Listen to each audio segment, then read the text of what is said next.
like you're talking with family. Get ready to settle in. Wait for the show to begin. Invite a couple of friends.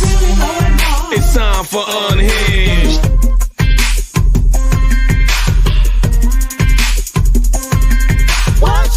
I introduce to you Get You Home Towing, a family company with the sole purpose to get you home. Whether you need roadside assistance or transport services, we have a flatbed big enough to transport any vehicle to its destination. Our offer to you is our gratitude and great service at a much cheaper price. We are also open to transport through long distances. If you need us, all you have to do is call that number. I'll see you soon. Black King, I see you. Messianic Adonis, revolutionary messenger, beautiful black leader, prince, powerful, romantic, prophetic hero, the chosen one, forced from Big Mama's womb, 400 years and running, angry since your entry from a slave trade embryo.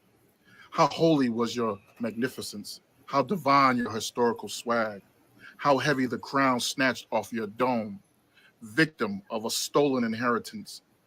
Onyx be your hue, warrior, alchemist, master mason, the complete brilliance of God's great handiwork. You are Paul Lawrence Dunbar with a Tribe Called Quest in the center of your roar. Joe Lewis mixed with Jay-Z.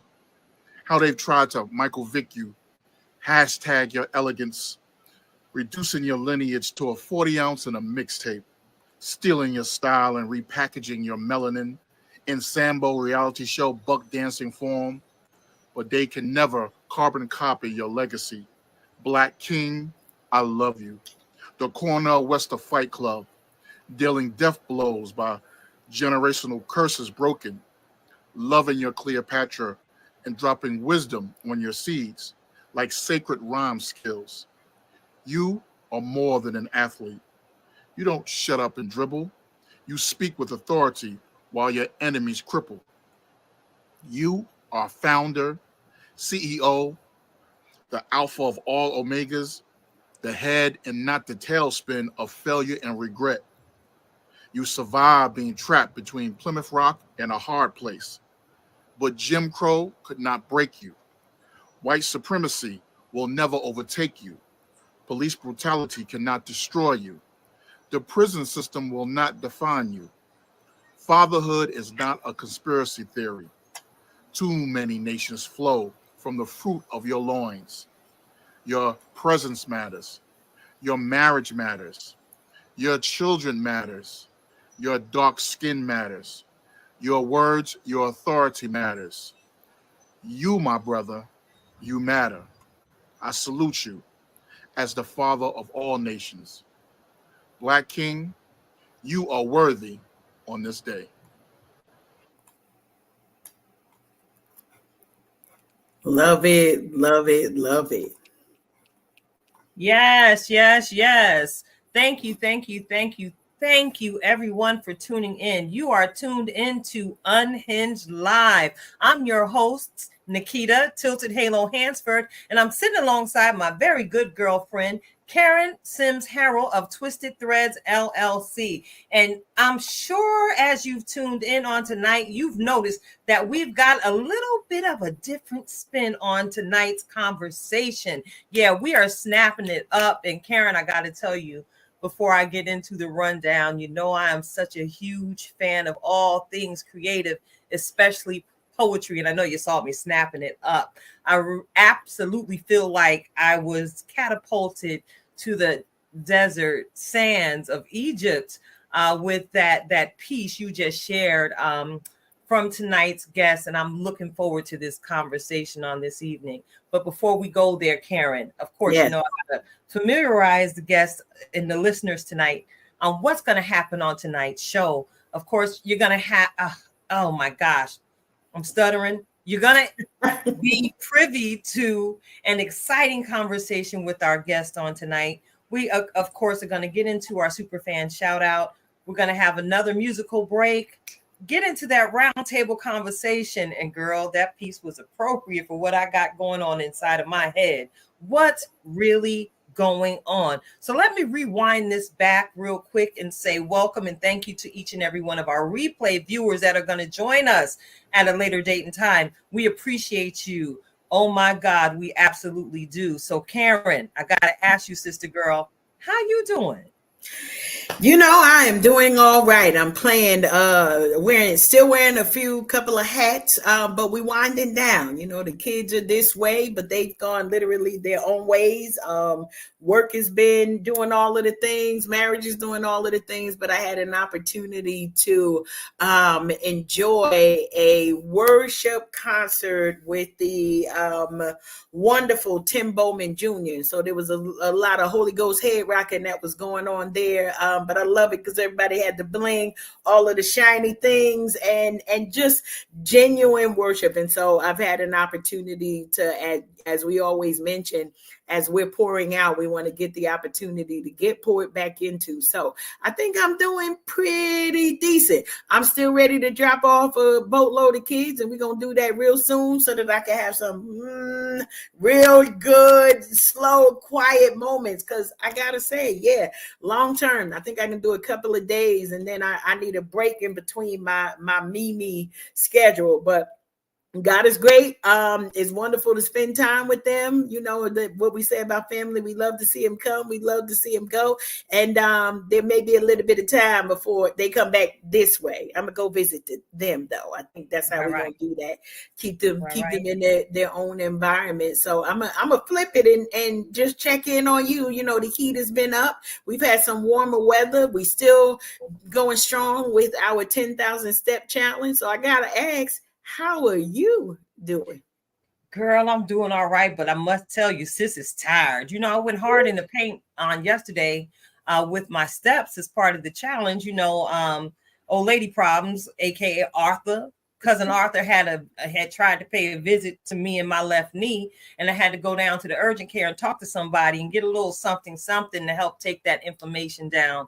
I was down and out of the challenge for 5 days.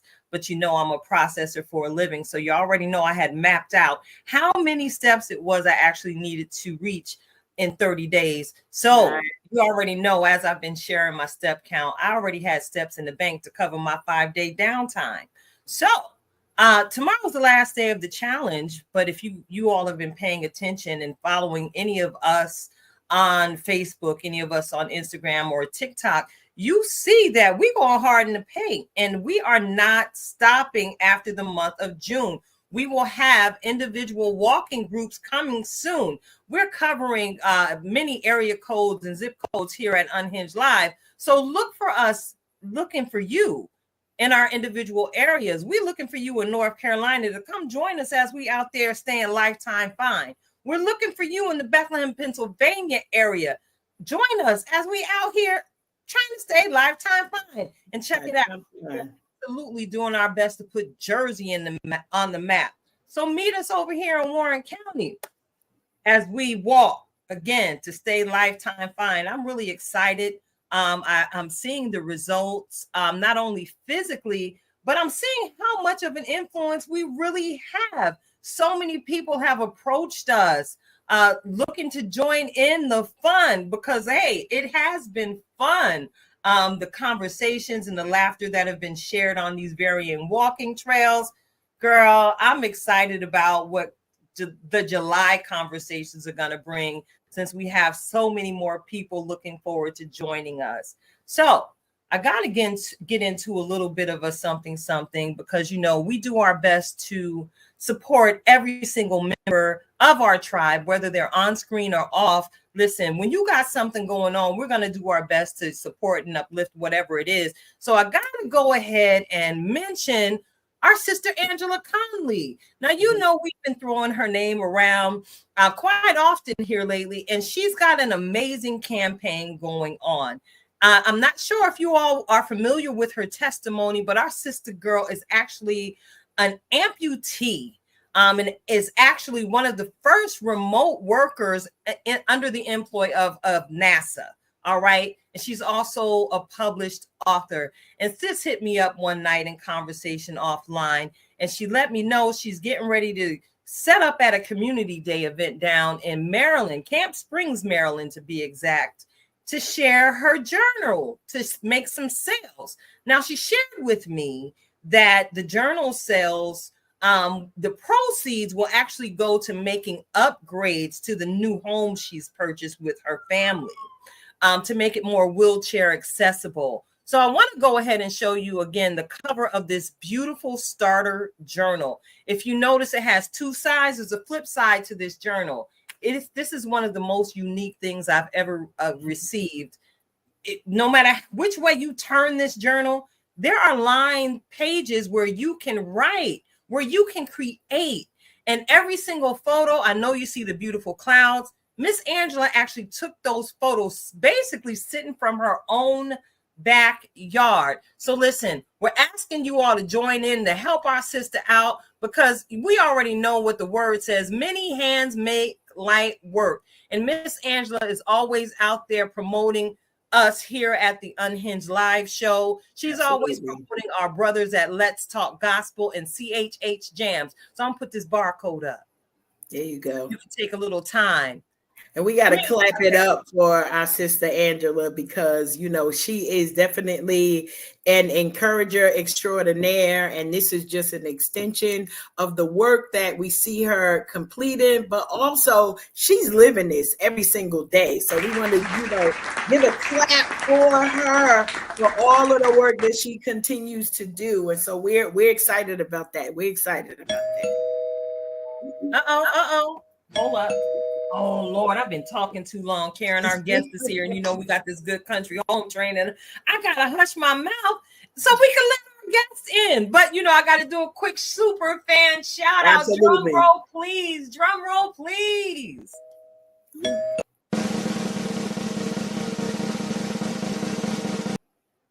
All right, this week's super fan shout out goes to our brother Roy Shula. Okay, I got to shout out. Okay. Roy is making big moves, you know, actor, mentor, voiceover artist. Listen, my brother done debuted with the WNBA Mr. Earl. and Nike, Mr. Earl. Mr. Earl, the janitor, the cleanup man, baby.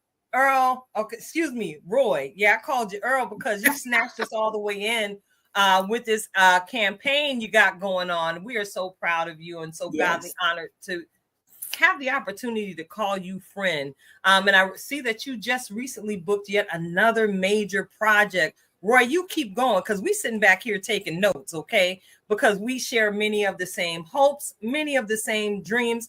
And yes, we've been walking alongside you during your process since day one. We are so proud of you, Roy. You better keep it going, King. All right? All right?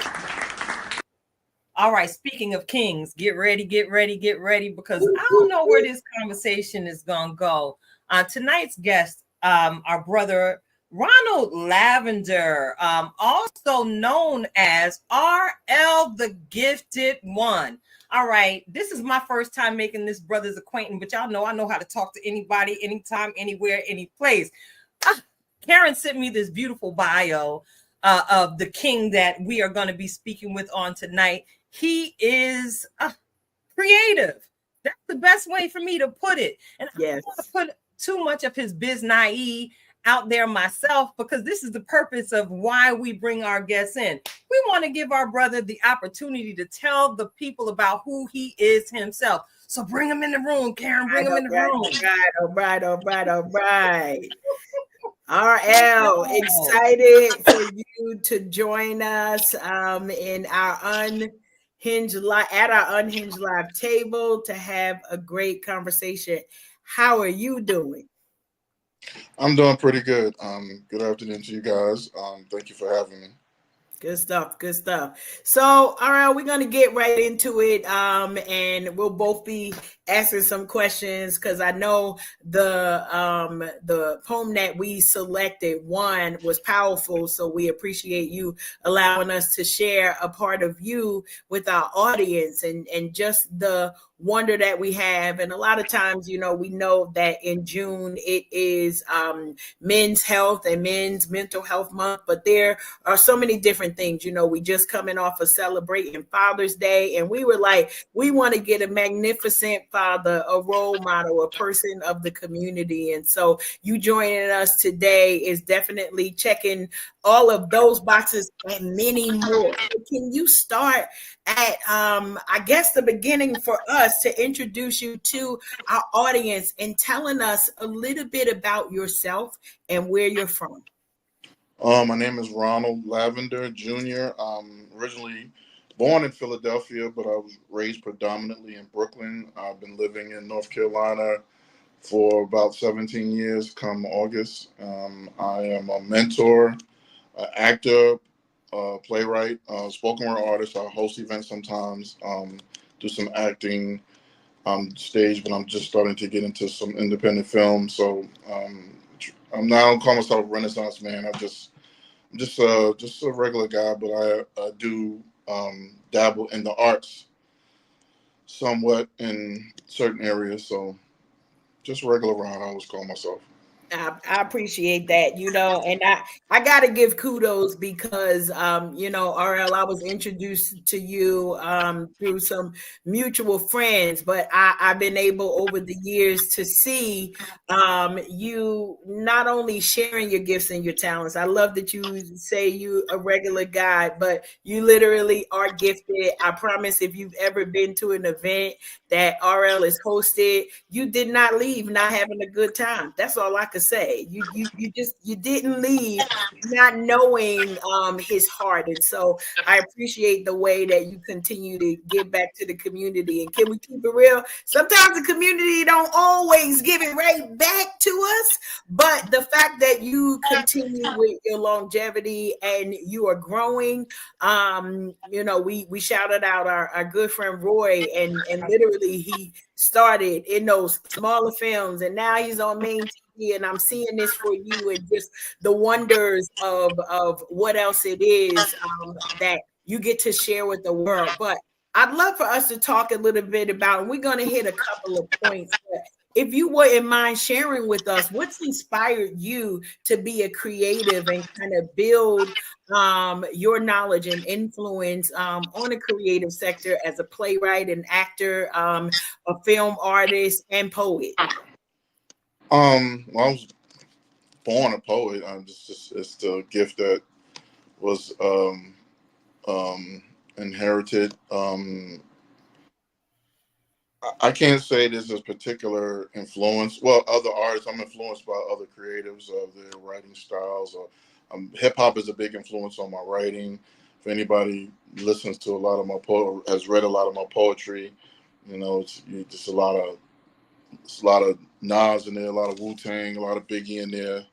I like to be a storyteller. I like to craft images and paint, you know, big pictures. I love the arts. I just love us as a people in the village getting together and sharing our gifts and talents and showcasing what we can do and sharing, enjoying each other and telling stories and inspiring each other. So I guess I'm inspired by life. I'm inspired by even the negative things in life. Those things kind of can spur some things that come out of your pen as a writer. I don't know if there's like a general or specific thing that inspires. I love acting. I love the stage. I love the presentation of the arts. So just to be able to go and sit in a room with a bunch of people and hear something inspiring that will make you want to the next time, you know, get out on stage, get out in front of a bunch of people. It's I like that. Just that something that can push you forward. Love it, love it, love it. Tilted, I don't want to take up all the time. Are there any questions that popping up in your mind right now for our guests? Oh, yes. You know, I love to shift gears on the conversation. And as you mentioned earlier in the conversation, Karen, it is all Men's Health Month. And RL, I understand that you are also an advocate for men's mental health in the community, and that you also operate with the Bolt mentoring program. Can you tell me a little bit about the work you do with that mentoring program and some of the impacts you've seen your work make through the work you've done through that venue and through that avenue? BOLT stands for Building Ongoing Legacies Together. My good friend Val Boston came up with that name. I just, I know it is to grow up not having a father, or have, or at some points in my life having a father, but not having a father. I'm having a father in the home with years. I grew up under verbal and physical abuse, so I know it's like to be angry, to be lost, to need direction. And I go back to a guy by the name of Jay Carter, who was a deacon in the church I was going to in Brooklyn, and a guy named Warren Johnson. They were tough love gentlemen, but grateful for their tutelage and then their care and concern just to be present in my life. So I've always decided, something I decided to do early on was to try to offer myself opportunity, because I think it's for men of color, it's our responsibility to mentor our children, to try to be surrogate fathers, be present, be aware.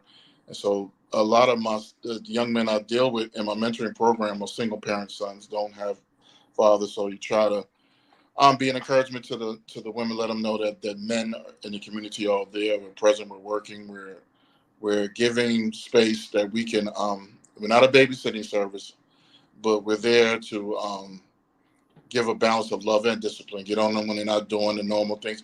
Teach them life skills, basically, because a lot of boys know how to work a game system, but they don't know how to make up their beds. They don't know how to tie a tie. They don't know how to, basically, even hygiene, when to take a bath or clean themselves up, just basic normal life skills. You would be surprised what so many boys don't know or think they're not supposed to do because their mother's getting on them and they feel like, oh, well, they're just picking on me. They're bothering me, but it's really a parent trying to parent. And parenting is, parents don't always get a chance to parent. And so we're just giving an assist, enforcing the rules that the mother sets in the home, and just try to be good big brothers and love on these guys. Snatch them up when you need to. You gotta you gotta in the chest and get on them. But it's I'm not a miracle worker. I didn't go to college. I don't have a bunch of degrees. But I am aware and conscious of what it means to be young and angry and lost and need some direction. So I just try to do my best to give that. I have other brothers that come in and give lessons on areas that I know that I'm not skilled in, that they can teach them. And it's been I've had some parents that have been very grateful. I have sons who have come back later on to say they appreciate it. They didn't like it at first, but they appreciated the fact that I showed that I cared. And I think that's the most important part, that they know that you care. I love that. Tilted, one of our good friends, Marie Lousy, she always says, you can't pay people to care. And that is something that is priceless. Like if you can't pay for it, it is priceless. And as a former single mother, all of them grown, I survived. I'm always touched, RL, when I see just the dedication that not just you, but the other brothers that come alongside you, because I know that the greatest impact for this is not just in the young man's life. When our sisters feel however they feel because of life situations that single parenting brings, and trying to figure out how can I have positive role models that's staying in the living room. That's all we're going to say for that right there. That's concerned with my child, and I don't have to worry about all of the rest of the things. Like, you lift a burden for the entire family. So, even the time that you're spending and knowing that these young men are able to go out in the world, better than what they were before the program. So love the stories that you're able to share. And like you said, many of the mothers, we're like, oh my goodness, I don't understand, because we're not men. Can I say that? Like, it does really take a village. It takes a man to get another young man to understand, in a lot of instances, to say, listen, chill, your mama's not losing her entire mind, maybe just a little bit, but like you said, to reinforce the rules of the home. And that just kind of, I don't know, Tilted, I'm getting all the warm and fuzzies from that, because I know the impact of just hearing it from another voice, hearing it from a man's voice who looks like them, who may have shared some similar experience as them. But even you sharing your testimony, RL, of that tough love that you had to get, and the impact that it made for you. So I know for sure you are making impact in the lives of the young people, but like I mentioned, the entire family. And honestly, I love that it's, the building the legacy together, because that's the foundation for the young men to know their worth, to know their value and the worth. And then we could build on top of that. You can't build that if they, are fighting with no tools. So just, giving a huge big up and gratitude to you and the crew that you work with that. And for folks who don't know, RL is in the North Carolina area, so in the Triad, Greensboro area. And, we'll get into more about how we can connect with the work, all of the different things that you're doing, RL. But I appreciate you sharing that. So, as Tilted mentioned, I know you've advocated for men's mental health and men's health overall, but can you talk a little bit about why that is important to you? Well, I just think it should be important in general to care about your brothers. There's a lot of brothers out there struggling. I say it all the time. Women get a chance to be as vulnerable as they want. They can have the sister circles. They can go on Facebook and cry out and talk about their struggles and everything they're going through, and they can have a bad day. Men are never expected to have a bad day. Women, and that's not an insult to women, but women are considered, they're the heroes. They do it by themselves. They do so many things. And you put a man that says that, he's weak, or he's this new thing they call him, he's sassy. Women for years have asked our men, you've asked your men to be more in touch, to be more gentle and vulnerable, to be more open. And now in this era, the social media era, now that men are starting to do that, the trust is lacking, because the moment we show that, he's weak, he's not a real man, or he's sassy, and we don't, men aren't allowed that space to talk about their issues and problems. We hold everything in, and it's hard to trust. It's hard to believe that anybody's going to listen to us, and it's not easy. And not even talking about the basic racism that men go through on their jobs, or systemic racism, or police brutality, but just even in our communities, struggle being a father, to provide for your family, to try to be strong. We need sometimes to be able to admit we break down, that we go through, that we hurt, that we go through heartbreak, that our hearts get hurt too, that when it comes to a breakup, in every movie from Tyler Perry to whoever, when there's a breakup in a scene, they ask somebody, and the first thing they say is, well, what did you do? They always ask the man, what did you do? And it's like, wow, we automatically are the enemy, and we aren't your enemy, ladies. We are your balance. We're one half of you, of a whole community. And I went through depression following my divorce, going into my divorce a few years ago. And it was debilitating. It was frightening, panic attacks. And I'm grateful for the therapy and the therapist and the life coach that I still have. But there were times I felt like it was over for me, that I didn't have any hope, that I was in such lack. I think it's important for men to bond together, to cover each other. It's important for our children to love on us. And it's vital that our women love us and push us and hold us and tell us that we can make it, that we can do it, because it's just not an easy fix. to say, because we are also we come from a past generation where men were told you can't cry, you can't show these emotions, you suck it up, man up.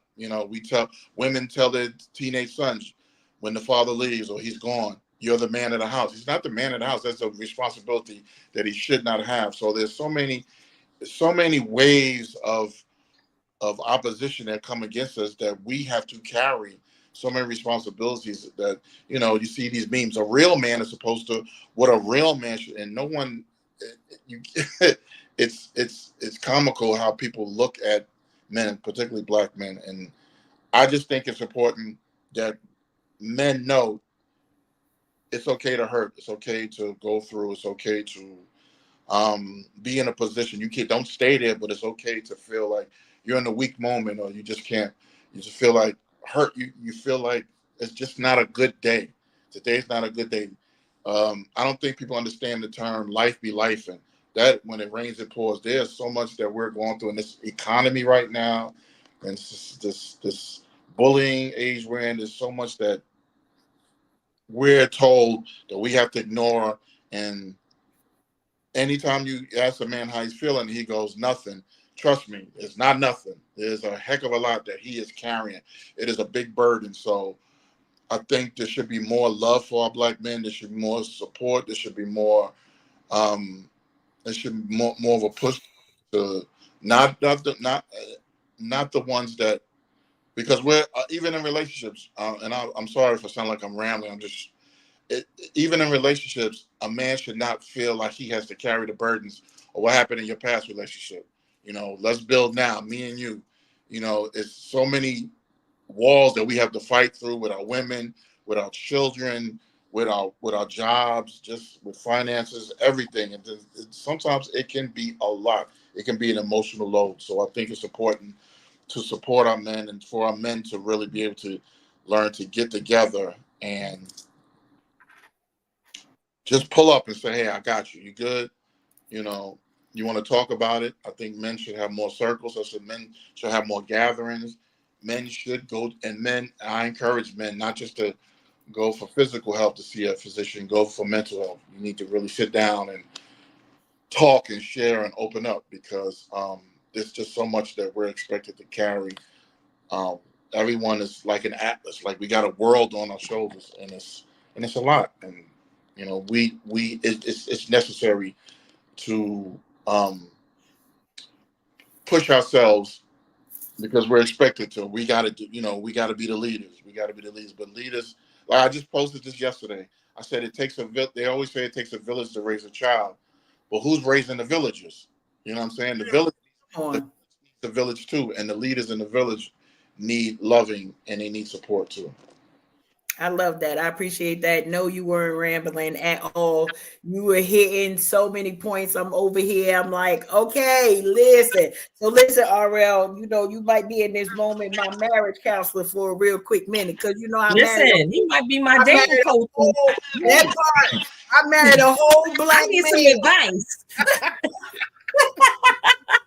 I married a whole black man, and I promise you, one of the things that did sustain us before, and I've made it very public. Everybody know, RL, Alfred, but it was like, I don't know if we equipped before, like in the dating season. Like I literally was like, I don't know if we equipped, because we don't know how to fight. Like we don't know how to disagree. So can we talk to somebody? And he got his and I got mine, and then we got one together.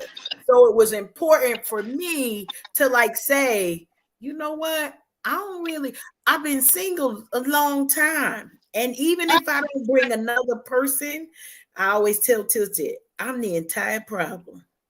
It's me, RL. I'm the problem. So how can I equip myself with the tools for when life is life, and for when either he's having a bad day or I'm having a bad day, or to know how to respond appropriately. So I heard so much in what you were saying about even the response that we can have as sisters, that, I always struggle with the fact that there's, in my opinion, there are a lot of single women, there's a lot of single men, but sometimes we're our own problem because the women are being taught one thing over here in the village, the men are being taught something else over there in the village, and sometimes, Lord have mercy, the information is not correct for the two people that's coming together. So I wonder, and share as much as you feel comfortable with, but you mentioned, you have a therapist and a life coach. What tools do you feel like you've gained from those partnerships with having those people in your life that kind of helps you in those moments when life is life? Learning to listen. I don't think we listen to each other. We hear each other. There's a difference. Like, you guys hear me, you physically hear my voice, but if listening means you're responding to what I'm saying. So I don't know if we as couples listen to each other. Also, less is more. A lot of married people need to stop talking to their single friends about their married problems. They need to listen to each other, listen for the signs, and not listen for the negative things that's happening. Just listen to each other, listen to each other's needs. And I think for me, I'm learning to listen more, but I'm also learning to work on me. A lot of times we go into stuff and we're asking the person to heal you. It's unfair to ask someone to be your therapist, to ask your partner to be your priest, to be your, just be my friend. Can you be my friend first? Because we don't go into relationships wanting friendship. We want into relationships someone to financially take care of us or just sexual gratification, but we're not asking for someone to be your friend. Just be my friend. But listen and be open because your friend is supposed to tell you when you do wrong. Listen to each other, which I know. Well, I'm not in a relationship now, but I know I'm learning to listen more to when I get certain criticisms when I talk to some of my friends about myself. But mainly, be present. Just because you can get caught up in work, kids, responsibilities like the arts, all the stuff like that, and your balance is off. You got to do more than your pH balance. You got to get your personal home. The pH balance should be also your personal home balance. What are you doing to keep things right? Even the simple things like just, what I just, I know I cleaned up on Saturday, but let me maintain it through the week. So when my partner comes home, he or she, and this is male and female, they come and say, man, everything is just always together when I come home. I feel like I could come home to a home that I'm comfortable coming home to. And one thing I think that's very important, words matter. And one thing I told the young men, you should tell your mother thank you but don't wait to tell them after she does something for us, just for no reason. Just say the words. I don't think we do. Start waiting for anniversaries and birthdays and holidays to appreciate your partner. I think there should be things you should do just because. I'm an old-fashioned person, so I don't understand why people don't do the just because in relationships anymore. I'm doing this just because. I just felt like doing this for you. There's no reason. I'm not doing this because I want you to take me on a trip later on. And very, very important. When you do it, if you did something on them on Tuesday, let Tuesday. If this is Saturday, Tuesday is gone already. I think more, and please, ladies, this is not insulting, but trust me, I know what I'm talking about. Start burning your calendars and your file cabinets, because the problem is you do something and you love to remind them. That's why I say people don't do just because anymore. Yeah, but I did this for you. Remember when I paid your bill? Remember when I did this for? Remember when I left work early? But I would rather you remind me of what a good man I am than what I forgot to do, because I think we're doing too. You need to burn these mental calendars. You need to that's why I say your personal home balances, your pH balance is way, way off, because we're too busy in remembrance of what you did for them and not what you're doing for each other. And that's why there's such a disconnect. That's why so many in our communities, the marriages are failing, because one, we're not balancing time with each other, and we're not balancing gratefulness anymore. So I would say that to the ladies out there, if you're listening, stop doing. do it because you want to do it, not because you feel like, oh, if I do this, oh, I have to do it because he does. No, I want to do it. I love cooking for my man. Or I love taking a shower with my man. I love going to support his stuff. Or I love popping up his job and taking, you know what I'm saying? And I say that for the men as well. But I'm only saying this space because a lot of discussions I had with men is, or stuff I see is, well, he don't do this, but I'm always doing this, and I'm always, and I. Like with the kids, when you want to down him, you'll never do nothing for my son. But then when you want something from him, your son needs sneakers. Your son needs school. I'm like wow, the selfishness has to stop. Now I'm not talking about men need to be more aware. Men need to be more passionate. There are a lot of things that a lot of men need to be. But I'm saying in the discussions I've had and a lot of stuff I've seen, especially on social media, a lot of stuff that people post, it's like, wow, have you ever considered just doing it just because you just felt like doing it? And I'm telling you, there will be a greater appreciation for it. That's why I even told the young men, tell your mother thank you. Just tell her, just tell her thank you, and it'll go a long way. And it'll go a long way. Just that appreciation, and because I don't know, are we actually appreciating each other, or because that's when the marriage becomes a contract, or it becomes just like a business relationship. I love it. It's like work. Well, I'm only doing this so I can get paid. I'm only coming in this week because I need the hours, I need the overtime. That's how people are treating their relationships. And then they're whining and complaining like people do about jobs. Your relationship should not be. Now, do you have to work in your relationship? Yeah, it takes work. Yes. But it's not supposed to be like work. And I think a lot of people are going into it with the wrong attitude. And everything is me. And it's not like us. That's just used to be the thing on the wire when Stringer Bell and Avon Barksdale would finna talk, instead of saying later, they would go us, like us.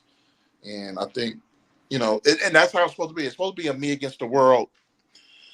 It's supposed to be a me against the world thing, like me and her and I, me and him, us together. And a lot of times we involve everybody else. I agree with that. We used to make subliminal comment, and then and then the trust is lost. The desire is lost, and not the sexual desire, just the desire just to even be around each other. Then it's not going to come home. She's got to go stay with her friend, go over her mother, or be with her friend. She's got to have a girls' night out. All of that, and you never really got to. And neither of you appreciate it, just like us. My brother. You have. And I'm saying some of the stuff that I didn't do as well when I was married. So I want to know ladies thinking. But I appreciate I'm talking every about word. I appreciate every word that you have spoken, because nothing was off point. If you realize how many nuggets, like literally, and next we will have the offering. I promise you, I know, RL, I know. But literally, here's the reason, and Tylted and I surround ourselves, and sometimes it's on purpose, and I know it seems strange, but whether in the married time or in our singleness, we always keep a strong male voice in our ear. Because here's the deal. We will be more ratchet. Can I say that? We'll be more ratchet without these balanced conversations to hear straight from your heart.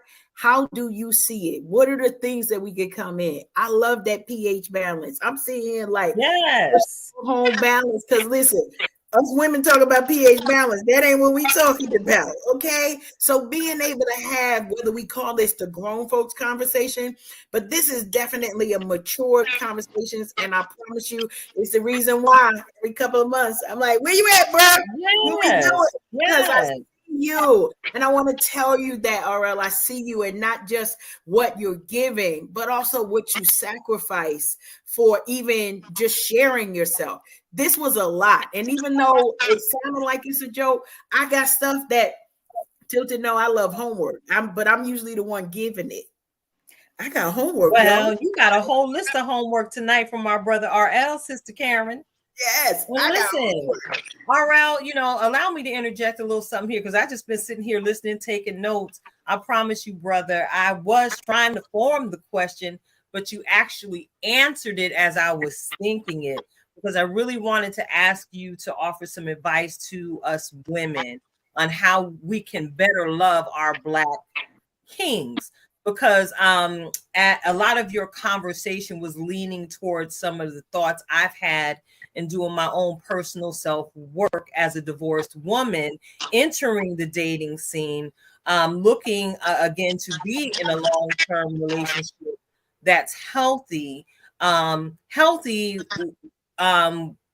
in a way that requires me to let go some of my past habits in relationships. So what you shared tonight was a whole lot of confirmation for me personally that the self-work I've done between Jesus and therapy has actually been exceptionally beneficial because now I am absolutely in the practice of being present for my male friend in silence, not always offering what I think he should do, and offering what I know, and also being receptive to hearing him, even as he addresses some of the things about me that he, might need me to prune to, be a better fit of his rib, if that makes any sense.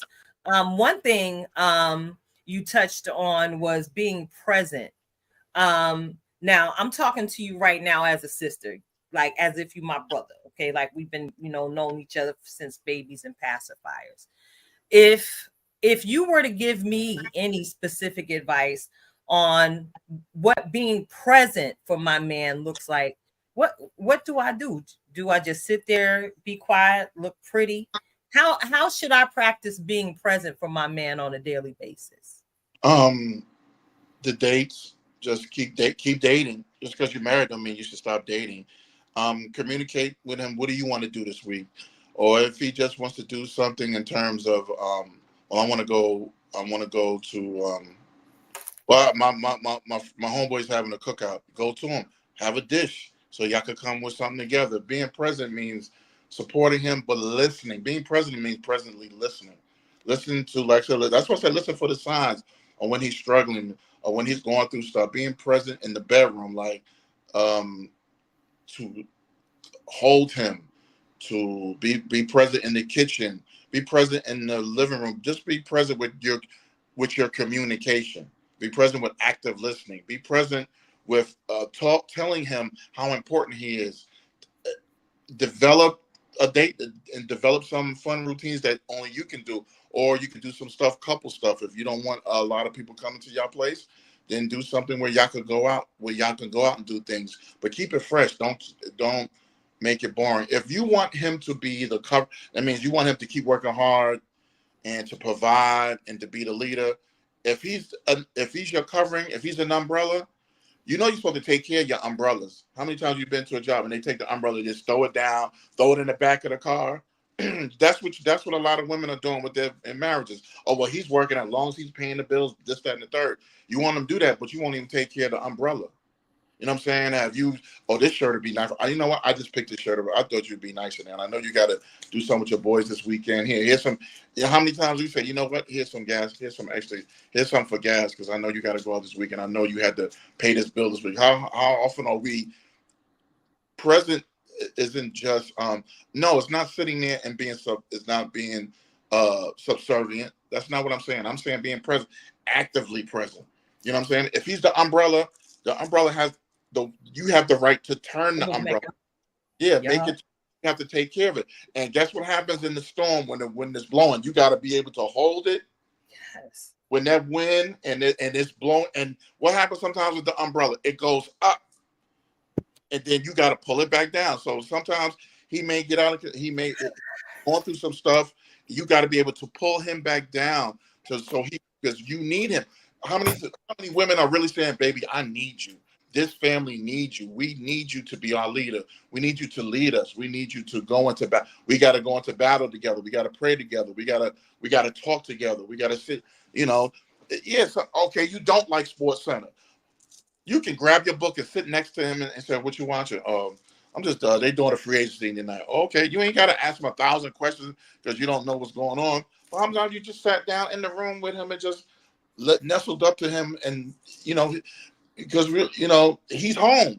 Like I had a conversation years ago with a friend said, well, he's always in the living room watching TV. I said, yeah, but he could be at the sports bar, never coming home all times of night.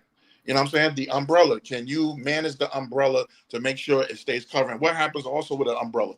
Those little things come out. And you got to put them right. The spokes come out. You got to be able to put them back in and not put them in the wrong way. In other words, you can't. When he makes a mistake, you can't tear him down. Yeah, you should be able to say, now, that wasn't a good one, baby. You should have done. We should have saved the money for this. You're going to disagree, but learn to agree to disagree. Sometimes that's not going to come. He's going to do stuff you just may not like, and you just have to, you know what? Fine, but I didn't like that. I didn't think that was a good move. And leave it alone. And leave it alone then. Like I said, that argument happened on Monday. Why are you bringing it up? That argument happened in March. Why is it November and you're still talking about something that happened in March? You can't get tomorrow back. It happened. It's gone. Both of you are going to make mistakes. But when you say present, you got to be actively communicating, actively loving on him, supporting him, telling him what you need, and actually pushing him to his greatness, to whatever level he needs to get to. Because sometimes he'll share stuff and it may not be a good business idea. He said, well, baby, maybe we should try this. Because you're good in this area. Let's try this and start this business. Or we only have this much money. Work together. Or let's save up. Let's wait a couple of more months. I know you want to do that. I got you. That is the most. Now, you want to be present? The most powerful 3 words is not I love you. The most powerful 3 words in this day and age, I got you. Woo, child, listen, okay? Most people say, because it's like the church thing. When you hear somebody died, you know what? Or somebody going through something, you know what? I'm gonna be praying for you. No, they not. That's just the thing you say because you don't know what to say. But when a person says, I got you, brush, I'm stuck. Or, don't worry, I got you. Oh man, I can't, baby, I'm low this week, but I gotta, I gotta go. I got you. I got you means I'm going to make up for that lack. Can you make up for that lack? Stop expecting him to be Superman all the time, and you won't even try to take care of his cape. You won't make sure the cape is decent. You won't make sure that sometimes he want to be Clark Kent. He want to put on the glasses and look and just sit on the couch and go, you know what? You want some coffee? You want something to drink? You good? Sometimes he do need to go out. Let him go. All right, get home safe. You don't need to be texting him 30 times that night. If you don't give each other space, you will drive each other crazy to the point where you don't want to be in the same room with each other. Being present is also being present when he's not present.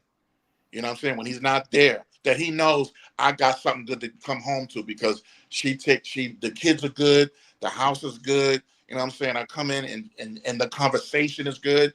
She don't come in just talking about her day, the 80,000 things the endless things that happen on her job. I'm not, for any woman that's listening, I'm not knocking you, but you have to understand the responsibilities that we have. Sometimes the conversation has to come towards us a lot of times. It has to, because you don't know some of the things that we're always, like I said, we're never expected to lose. We're always supposed to win. And sometimes our shield gets broken, our sword gets cut in half, and we come home from battle wounded. You're supposed to treat the wounded. And if you don't treat the wounded, then we can't go out there and battle. And then we're not going to want to fight. Then we gave up. Then you're going to want to complain when you had the opportunity to bring healing, prayer. You know what I'm saying? You cover him just as much as he covers you. All right now. So when you say present, his mental health is sufficient. That you got to encourage him, make him feel like he's the greatest thing in the world. You got to. You're supposed to, because and that's where you can avoid the work wife. Because and I tell it to everybody, I don't care how strong your marriage is, anybody can get got. And if you don't do it, Shaniqua in billing department will do it. Ooh. If you don't do it, if you don't do it, Joseph in the accounting department will do it. And the next you know, they having lunch And then because you haven't been paying, you want to be present, pay attention. Listen for the signs. Listen for whatever his needs are. And if you're not trying to fulfill those needs, I'm not saying your stuff is not important, but a lot of times a lot of women go into relationships, me. We need you to take care of us. You need to cover us. In order for me to cover you, I need you to keep me healthy, mentally healthy. You got to make me feel like I want to run through a brick wall for you. In other words, I got you. Just like you got me, I got you. Right. Listen. You know I got the church finger up because you know my brother just opened the door. Because you know, Karen, you and I have been having a conversation off air that I'm so grateful that I have this king to engage in this question, because we are what we refer to, we're at an age where we refer to ourselves as queenagers. And our male counterparts, of course, in my mind, I'm referring to y'all as kingagers. And at this particular stage in life, we all run into situations physically that may challenge us. And more specifically, as a man, y'all run into some situations. And you know, for me to develop a form of tact, lately I've been referring to it as Mr. Ed. And this is in reference to intimacy in the bedroom. We're coming into different health issues that can impact our men when it comes to erectile function. And they're facing certain instances of erectile dysfunction. What advice could you give to a sister who was actually dealing with a man who's dealing with Mr. Ed, and how she could be supportive to him physically and emotionally? 3 words: patience, patience, patience. You got to be patient with him. Go with him to the appointment. Encourage him. Talk to him possibly about changing his diet, because it could be some things he could be eating as you get older, especially with high blood pressure and diabetes and all the other things that Black men deal with. Go for walks with him, you know, and continue just to and it may be and maybe you have to be more desirable. You got to take the bonnet off. you got to take the bonnet off. Just because you're in your 50s don't mean you still can't go to Victoria's Secret and get yourself spiced up to keep it spicy for your husband or your partner, or if you're you have a significant other. So I think you have to do those things. Conversation, patience, and just do what you can to spice him up, to get him in the mood. But like you have to work at it. And then you should go to a therapist or a life coach to work on you, because I'm sure it can be mentally exhausting, because you want to be gratified, you want him to be satisfied, and when it's not happening, that can be frustrating for you. And he may not understand your emotions and your moods, because the ED is almost our what's the thing that you ladies go through? Menopause. It's our menopause. For some men, that's their menopause. So he has to deal with your mood swings and the heat and you not wanting to be touched and all that.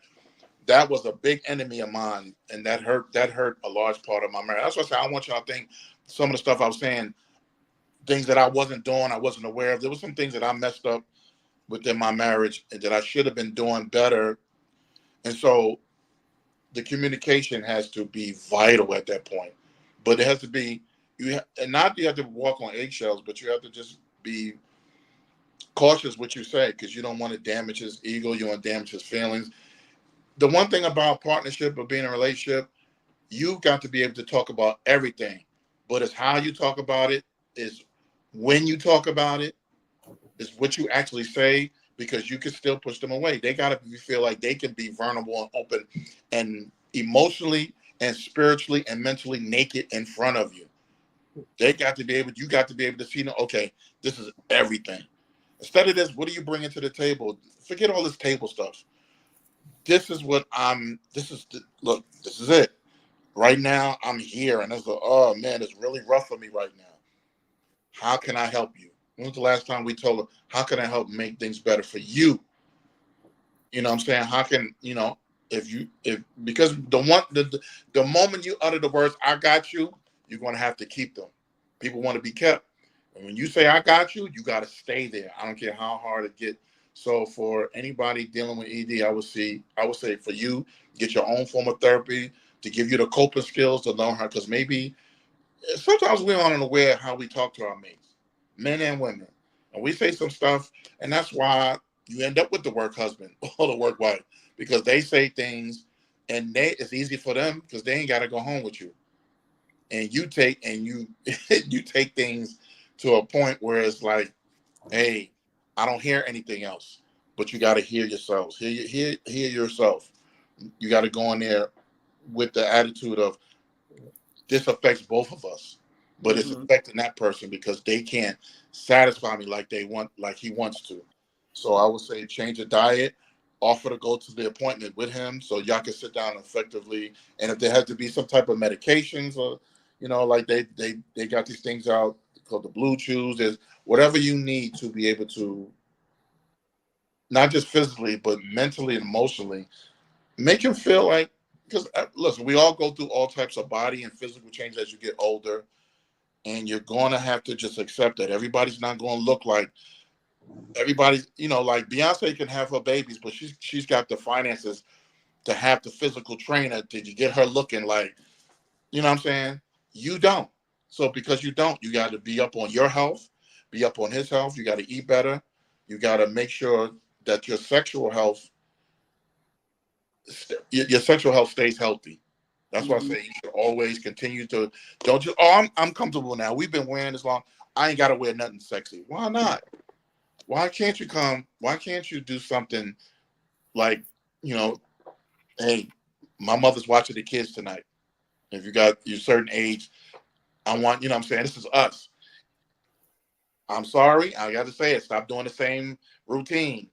Do it in other rooms. You got to spice it up. Listen. Save your money and stop buying. Save your money and stop buying all this foolish stuff, and save your money, and y'all go away on a nice weekend. Just go. So I got some extra. Just go away, and it ain't got to be a island vacation. You just, hey, if you live in North Carolina, drive to Virginia and go to a hotel and stay in a nice hotel, and just maybe the environment needs to change. Maybe that can change his sexual desire, but always keep it looking sexy. What I'm saying? Stop getting your hair done for your friends and hanging out. Get your hair done, look nice for him. Wear something that he likes. Ask him, do you like this? Wear certain things. You have to be creative. It's up to the individual to make sure that the sexual health stays healthy, because it can be very. You can't fast food your marriage because you've been together, so you can't fast food it. Good, I like that. You gotta make time. I don't care how busy you are. I don't care if you got to schedule it. Well, Wednesday is the best night. You better make that, and I don't care how tired you are. You better get your rest, and don't yawn and all that. No, you got, and then you better text him pictures. You better text him. This your spouse. You better text him pictures. You better go ahead and text him messages. I'm gonna tear you up tonight. That's right. We grown. You better tell him, hey, you better be ready tonight because it's on. Yeah, tell him that. Drink your water. Don't do all that stuff, and then when I'm gonna be free on Thursday. Thursday night come. Oh, I had such a crazy day. Can't renege on Thursday. Take your nap and do it. Take a nap. And business. HYB, handle your business, because he's your business. You got to make sure your business always stays in tip-top shape. You don't want the business to fail. A lot of sexual businesses go into bankruptcy because we don't take care of it. We don't take care of the parts we need to take care of. You got to do your part, do the work. You can't ask him to be healthy and doing stuff like that, and then you only just because you get your hair done, that's not enough. And you're just spending the $250 a hair done. You say, you know what? I'm just gonna put in a nice bonnet, and this weekend we're gonna take some money and we're gonna go out and we're gonna go away this weekend, because you take him away. Don't matter. You take him away for a weekend. Price him up. Don't just say he's got it. A man's got it. You go ahead and you take him out. You keep him wanting you. Do certain things. Keep it wanting you. Well, I'm going to reveal this, and it's the only time I've ever done this. When I first got married, I would be in the den watching TV and stuff. She would, the way the hallway was positioned, like I'm in the den, and then the hallway straight down to the bedroom, and then on the other side to my right would be the kitchen, and the kitchen light would be on. She would come in, she would walk out the bedroom, open the door, be in a negligee, go and hit the lights, and go, all right, good night, and go into the room. And when she opened the door, there was no lights on in the bedroom. Oh, I wasn't in that den for long. I said it was her subtle way of saying, I want some. Let's do this. You got it right like this. That's it. Come hither. Do this. If you can do that with your child, if there's a look that your child knows you give, how come you do this with your husband? How come you can have a certain look or a certain voice? How come you don't leave him voicemails or emails, or just leave him little notes and stuff like that? Stop by the job. I brought you lunch. Just little things that keep him wanting you, to make him feel. So the sexual health and I'm not saying he's not supposed to do his part. You asked about the ladies. As far as the ladies, you got to do the work. You got to keep going. Stop retiring. How you going to win the championship and say, you know what, I'm going to retire? Nah. It says till death do us part. So to one of you, both of you expire in this lifetime, because we all having that appointment.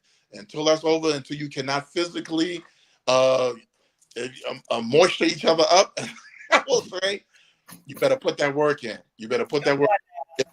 If you can lift your leg up a little, then there's still work to do. They got the lifts now that can help you out. You better, try some things that he may like.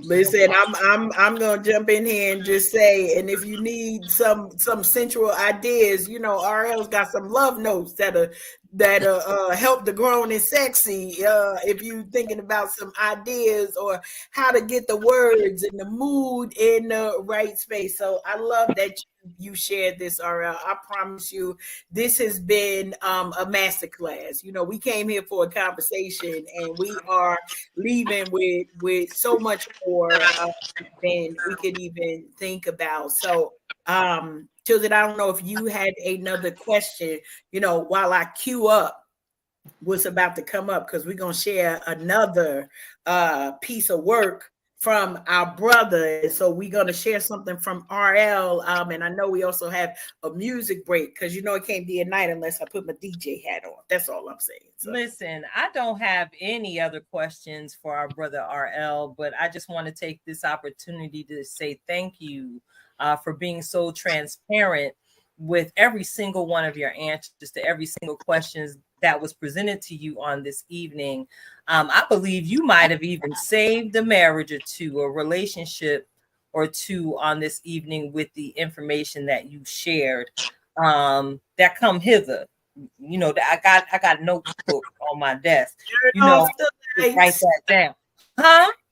Turn off the lights. That's what I heard. Turn off the lights. And light a candle. Listen, thank you so much for sharing your insight. Clearly, you are the Renaissance man that you don't necessarily acknowledge yourself to be. So thank you, RL, for everything that you shared on this evening. I'm a fan now. All right. So I'm a fan. You officially tried tonight, brother. I look forward to hosting you again in the future, because that's what we do. We like to rewind that back. Every now and again, something might be going on in the world. And I might need to call and tag you in on the conversation. And I hope you can hang out with us for the remainder of tonight's broadcast, because I'm about to bring it, because, we have watched this debate the other night. But I'm going to go ahead and toss the mic to DJ KASH at this moment. We are Unhinged Live, and we are about to move into another musical break. Yes, we getting ready to bounce. We bouncing tonight. Is that right, Karen? We are bouncing tonight. Of course, you all know we celebrate our brothers from our Let's Talk Gospel family, Mental Impact Entertainment family. Bernie got a banger on his hands, don't he, Karen? Listen, I'm back. I love the music. I love the vibe. Shout out to our brothers from Mental Impact Radio. I got the chance to surprise Brother Birdie. He released this single last Sunday. We were super excited. I may not be an official stalker, but I was like, when he dropping it? And I'm so glad that I get to have this on my playlist. Y'all know we support Christian hip hop over here because it's a good message. And I promise you, all that's within it, I'm just going to play it. And right after, we're going to have another piece from our special guest, RL, because we're going to keep this party rolling. But I'm super excited. So, put my DJ hat on. Here we go with Bounce.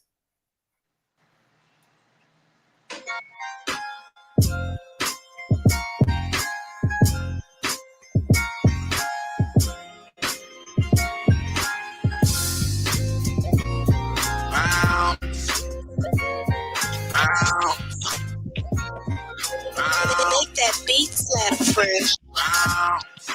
Fresh make the beat slap. And the track so I can speak facts. Opposition pushing up the back. You ain't talking about the gospel, you can keep that. Believe that. Hard is what the streets at. Over beats to his pieces where I preach at. A million souls, I'm trying to reach that. I grab the microphone and then I react. Never sold my soul's intact. I'm trying to change your brain, mental impact. Nah, this world say big whack. The devil is a lie, dude, been capped. I let my light shine, the world being black. Taking back the music, dude, getting jacked. Hooked on the Lord, my spirit on crack. Gotta move forward, ain't no turning back. Microphone check, talking one tip. You know how we do when we come through. I represent the Father and the Son too. Roll with the Holy Ghost, what you gonna do? You ain't rocking with God, then you gotta. You ain't rolling with the Lord, then you gotta. On demon time, then you gotta. You ain't a friend of mine, so you gotta. Sometimes I ask myself, what are people doing? What God do they serve and who are they pursuing?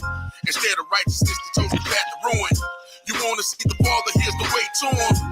Jesus is the way, the truth, and the life. We couldn't pay the debt, he had to pay the price. Gave his life a sacrifice just to make it right. The burden was heavy, he couldn't take it light. The battle's not ours, he had to take the fight. Showed up in the scene, demons were taking flight. Don't believe in the Father, then you can take a hike. Prayer changes things, what you praying like? Like if it gave a mic to help save a life. Telling non-believers about the way of Christ. His mercy and grace will always suffice. Represent the winning team all day and night. Microphone check, talking one tip. You know how we do when we come through. I represent the Father and the Son too. Roll with the Holy Ghost, what you gonna do? You ain't rocking with God, then you gotta. You ain't rolling with the Lord, then you gotta. On demon time, then you gotta. You ain't a friend of mine, so you gotta. Microphone check, talking one tip. You know how we do when we come through. I represent the Father and the Son too. Roll with the Holy Ghost, what you won't do? You ain't rocking with God, then you gotta. You ain't rolling with the Lord, then you gotta. On demon time, then you gotta. You ain't a friend of mine, so you gotta.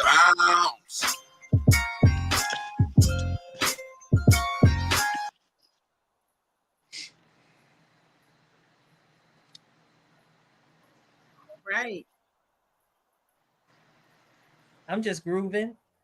Listen, I done told you it's a banger. Listen, right after this, we are keeping the energy going. That's right. Another piece from our special guest, RL. I get to do double duty tonight. Little different type of DJ, but y'all know I love it nonetheless. This piece is called Victorious. Said Scope Vision, baby. Yeah. RL.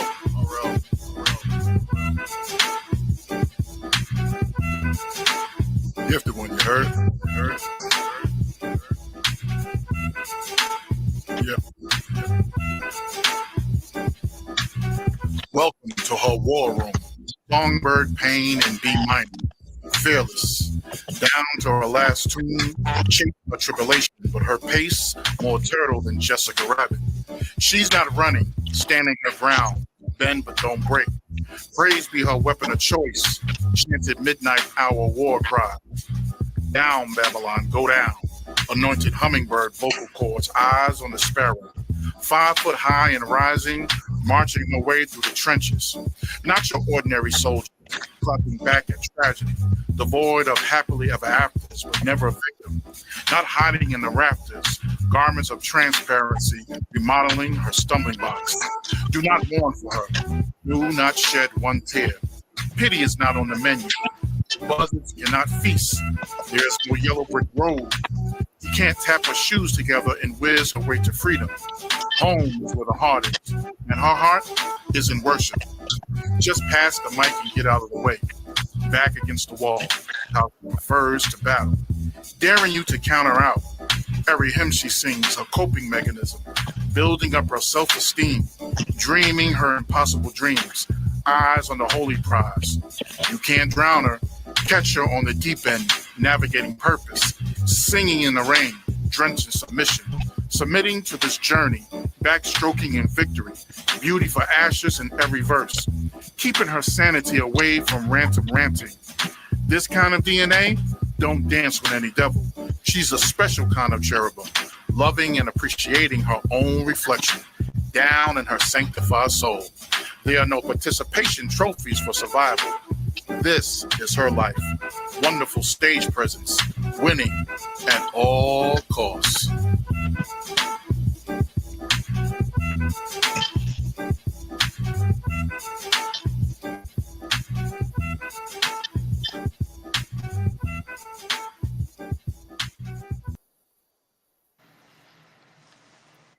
Listen, powerful.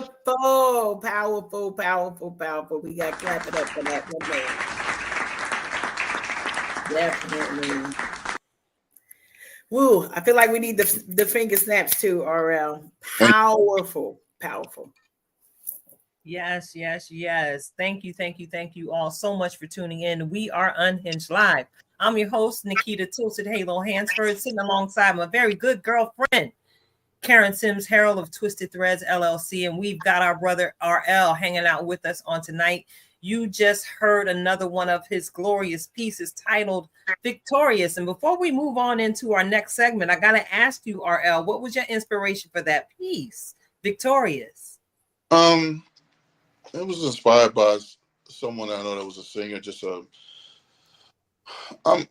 encouragement piece of someone that's a fighter and doesn't allow any things to get in her way, so it was just my way of doing a tribute to a friend.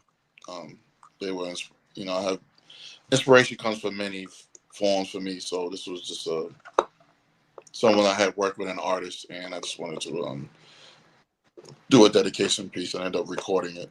So good stuff. Absolutely great stuff. So, look, this Karen, this right here, you heard me mention that old debate debacle, yes, that we had witnessed as a nation on the other night. So let's get into it. Tonight's what's really going on with the twist. It's a little bit of a what's really going on view from the petty pew, because I feel a little bit Lord. Okay, here we go.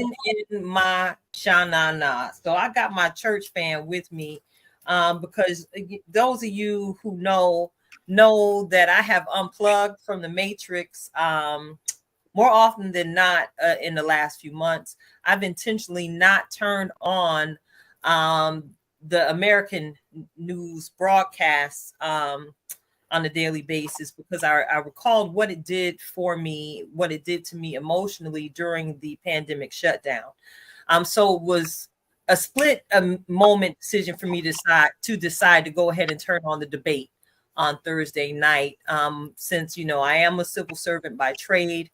I also volunteer in a county capacity, trying to make sure that I become the change I say I want to see.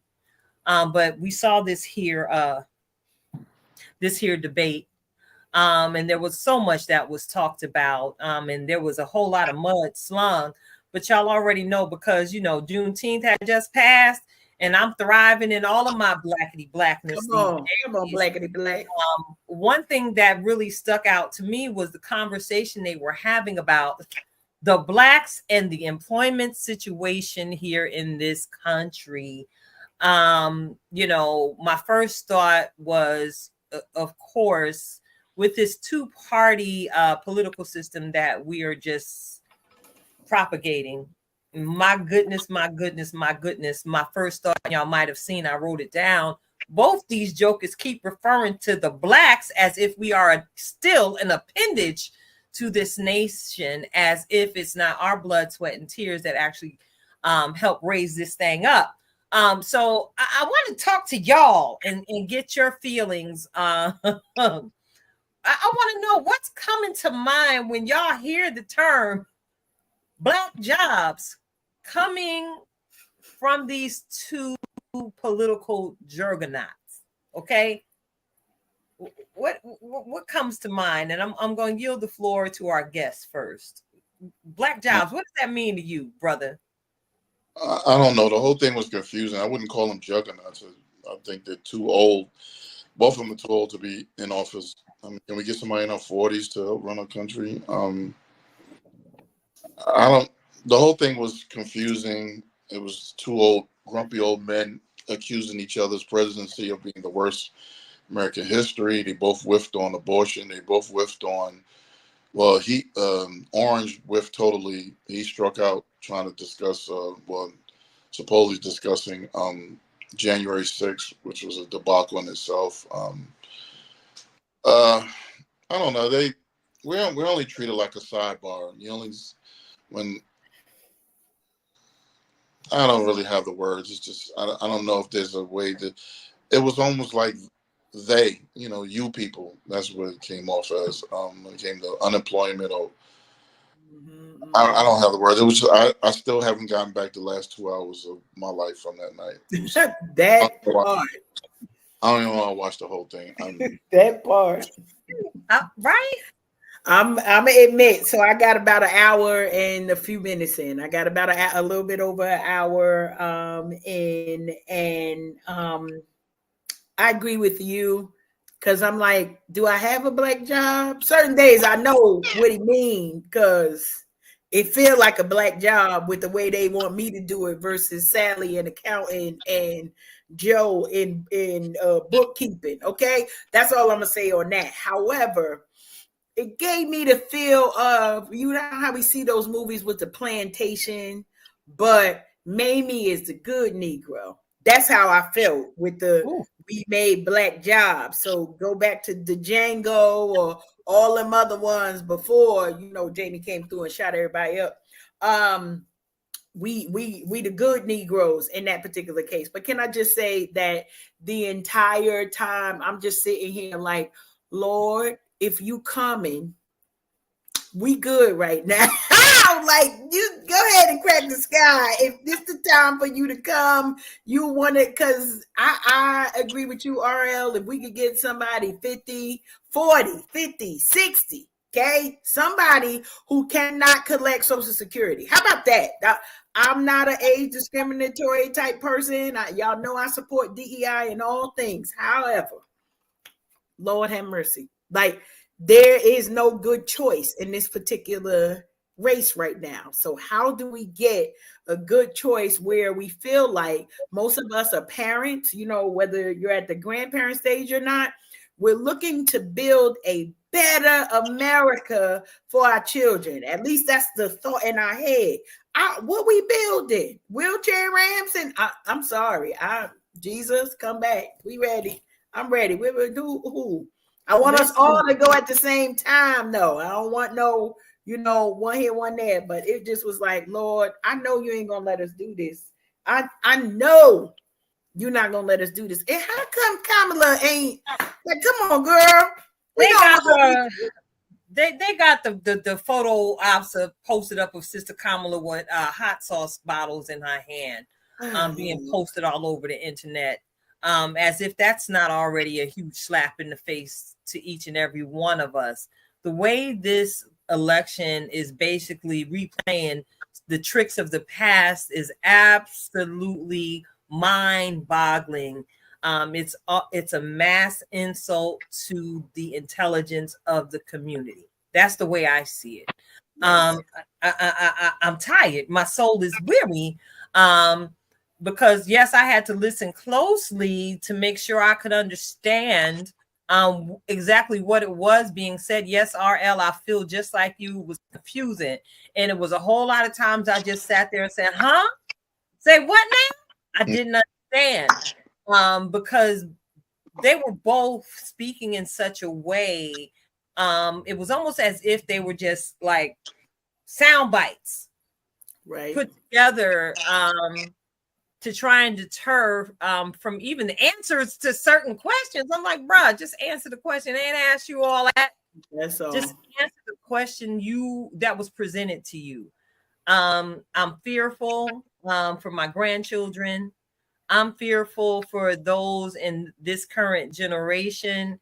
And I'm with you when you say, you know, can we get somebody who can't collect Social Security to run for this office? Don't nobody in Congress that's sitting in their jaw jacket and want to actually run this country? Is that what we're dealing with right now? Is that what we're dealing with right now?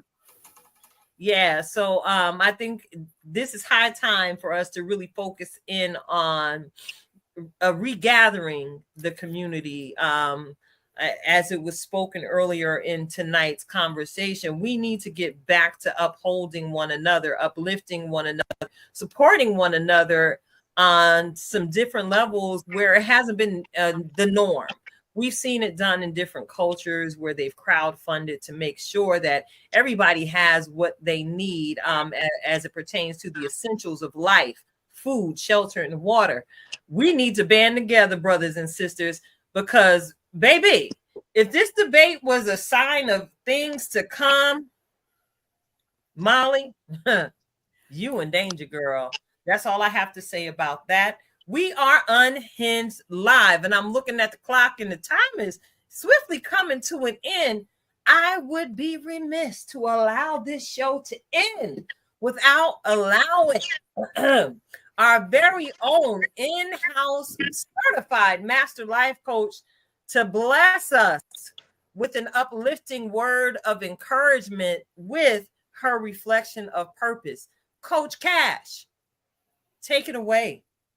Awesome. Y'all already know we come in here. As always, we want to give you a title. And today we talked a lot about a lot of things, but I want to remind us, and today's title is Building Community. I want to remind you, build community around you. You know, we talked about mental health, sexual health, mentoring, how we can give back to building our communities in so many different ways. And we got different examples on how we could support each other. But here's the thing, as we see so many different things around the world, we want to be reminded that it is our connection that makes us very, very magical, that makes us the powerful people that we are. Yeah, you can do something by yourself and be amazing, but what do we say about team? Together, everyone achieves more.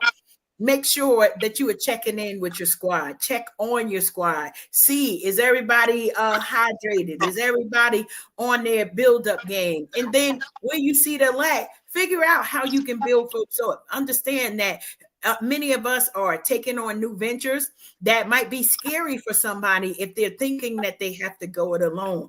But if you've got a powerful squad, make sure you are pouring into them to remind them of the gifts, to remind them to nourish their gifts, to remind them. So we become the water as God is planting certain things in their life. But a lot of times we see things differently.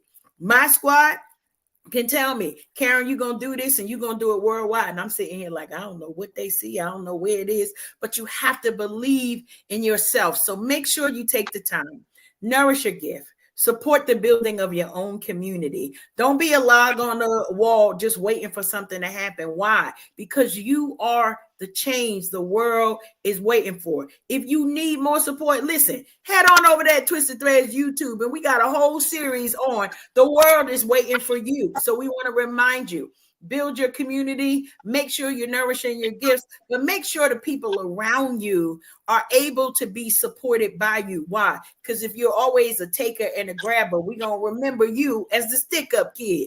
That part. Don't nobody want to be remembered as the stick-up kid. So ensure that you're giving something back to at least the people closest to you, and then reach out a little bit further. Tilted, that's your reflections of purpose. Turning it over to you.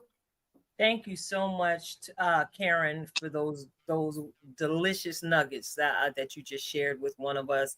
You know, I've long been a believer in the village mentality when it comes to area support in, you know, each and every one of our lives. So look, we are actually at the end of tonight's show. I would like to take this opportunity again to say thank you, RL, for hanging out with us on tonight. And before we go, can you share with our listeners how they can connect with you if they want to book you on their podcast, perhaps host you for an in-person speaking engagement? How can they connect with you? You can reach me at Ronald Lavender Jr. That is my Facebook page, Ronald Lavender Jr. You can reach me on Instagram, Gifted Poet. That is my Instagram. I have a YouTube page that is called Love Notes. A lot of spoken word poetry visuals like Victorious, celebrating Black love. It's RL''S, RL's Love Notes. You can look that up. And you can reach me if you want to do any booking. bkgifted@yahoo.com. You can reach me there. bkgifted@yahoo.com. That's how you can reach me. All right. Thank you so much. And, you know, I got to give it to you, my Just Be outro. And, of course, you know, I got to put a little twist to it tonight. Tonight, I want to, of course, again, encourage you all to just be. But tonight, I'm just going to encourage you to just believe. Just believe in yourself. Believe in your dreams. Believe in the goals and the visions you set for yourselves. Because, baby, I'm telling you, once you water those things with a little bit of consistency, they will absolutely come to pass. So as you just believe that as you dream it, you can achieve it. And you can just be anything you desire. This is Unhinged Live. Tilted Halo. Twisted Threads. RL, the gifted one. It's a wrap, y'all. We out. Until next time.